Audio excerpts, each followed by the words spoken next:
Ako si Roy, isang guro, magtatato, minsan tindero. Pangarap kong yumaman at yan ang aking kikilusan. Kaya tara, samahan niyo ako. Ay uupo muna at hihinga. Iisipin kung anong uunahin sa umaga. Ay 2 araw akong walang unboxing, ay aringat dumating na ang mga iniintay. Ay ari kailangan sa mga piyestahan, ay kitang-kita nyo naman ang kahon, Happy Fiesta!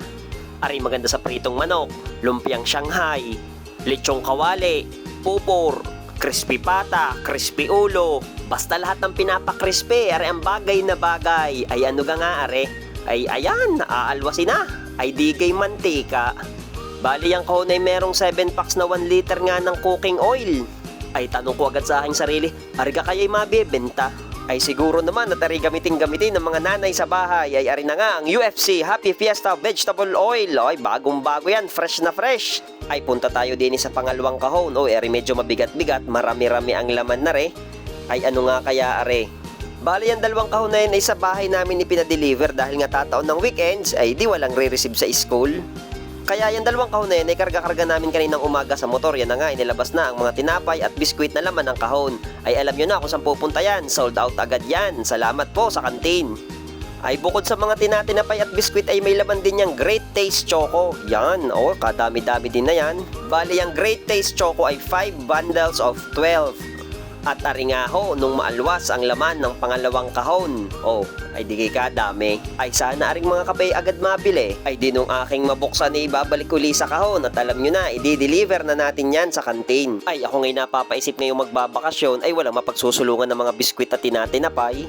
Aringat, pababa na kami ni Bunso, papunta sa kanyang room. Pero ihatid ko muna yung biskwit sa kantin. Ay sa aming paglalakad ay inabot kami ng dasal. Ay siya, titigil muna at magpapasalamat sa itaas sa mga biyayang natatanggap. Ay kabait naman ni Bunso, ay talagang dasal na dasal. Ay pagdating ko sa kantinere ay nabungaran, ay busy ang Canteen Angels. Ay maraming forms ang kailangang i-check. SF1, SF2, SF5, SF9, SF10, ang dami. Ay ang SF po ay hindi super peri ha. Pagkahatid ng paninda sa kantin, ay di si Bunso naman ang ihahatid sa kanyang room. Baka akala nyo ako'y nasundo lamang, ay inihahatid ko din paminsan-minsan. At ari nga ang buena mano, ang Ma'am Francis, thank you po. At ari naman, bumili ng mantika ang Ma'am Bet, salamat po sa inyong suporta. Yun naman, ang Ma'am Connie, talagang laging nabili sa aking mga paninda. Ay ari nga't simulay na ang bakbakan. Bali nakatoka sa aming grade 5 para sa recognition day ay ang printing ng program. Ay marami-rami nga din niyang ipiprint na iyan. Baka mapagod ang printer. Bali ang ginagawa ko ako sa printing at ari sa Ma'am Marina, siya ang nagbubuo ng aking mga naiprint. Ay ari na nga ho ang aming mga naiprint. Ay hindi pa nakakalahati diyan. Ay di are ang kinalabsan ng aming ginawa. Ay kaganda naman niya eh. Ay kagaling na nag-layout. Yan na nga't labas na si Bunso. Ay pagdating pinag-aayos ng silya ay pagkakabait din niya. Good job Chochoy. Ay gusto daw niya uling makasama sa vlog. Ay are nga, kaway. Ay pagtapat sa harap na building ay napansin na ring sufang are. Ay umupo, sabi ko'y galingan sa Kidsuna. Kidsuna, salamat ho. Kahapon ay meriendahan sa 5 SSES. Ay ngayon naman are, meriendahan sa 5 Lawin. Oy, pagkakadaming pagkain. Saktong-sakto na naman, hindi pa nakakameryenda. Yan nga't ako ang buena mano. Ay nahihiya pang dumampot ng pizza. Spaghetti muna. Ay kaming mag-amay na una pa sa naghanda. Ay thank you sa Ma'am Eva sa pag-invite ho sa amin. Yan nga si Bunso, hindi magkaintindihan kung alin ang dadamputin. Ay akala mo'y namimili sa supermarket eh. Ay tama na at baka maubusan ng mga estudyante.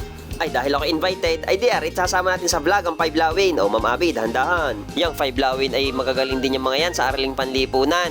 Pagdating sa participation ay hindi rin yung mga yan magpapaiwan. Ari nga ang advisor ng 5 Lawin, ang Ma'am Eva.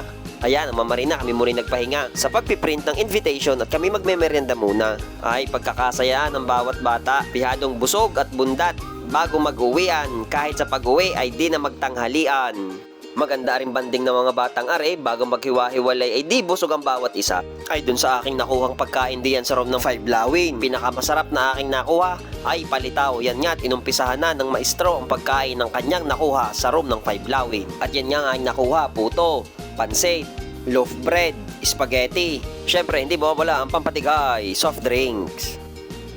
Ay maiba ho ng usapan dahil nila mga ho ang pumasok sa aking eskwela. At yung 3 diyan ay sa ibang seksyon. At ari nga ho, yung pakwan na natira nung aming boodle fight, sabi ko ngayon namin bibiyakin. Ayan na nga, ay pagkakapula eh. Kay Mami Maggie, thank you po. ay sobra-sobra pa ho ari sa amin. Kaya ho yung iba diyan ay ipinamigay ko sa aking mga kaguro. Ay sabi nila katamis nga naman daw eh. At nung hapon nga ay may dumating uling deliver. Ay ano kaya are, maliit-liit ay pero mabigat. Ay kaya naman pala are pala'y Dutch Mill yogurt drink. Bali naglalaman ng 10 packs of 4. Magkano? Ay hindi katulad ng iyong nakasanayan. Yan na nga. Ayos. Ay saan ang dala? Ay di sa kantina para ubos na. Ay dun sa 3 kahong binuksan ay di aring dalawa lang ang natira. Paano kaya? Ganun sa pagbebenta, hindi pa laging mauubos ang paninda. Ay bago naman umuwi ay may humabol pang isa. Salamat Ma'am Erma. Ay salamat sa pagsama sa aking kwento. Ako si Roy, isang guro, magtatato, minsan tindero. Pangarap kong yumaman at yan ang aking kikilusan. Paalam!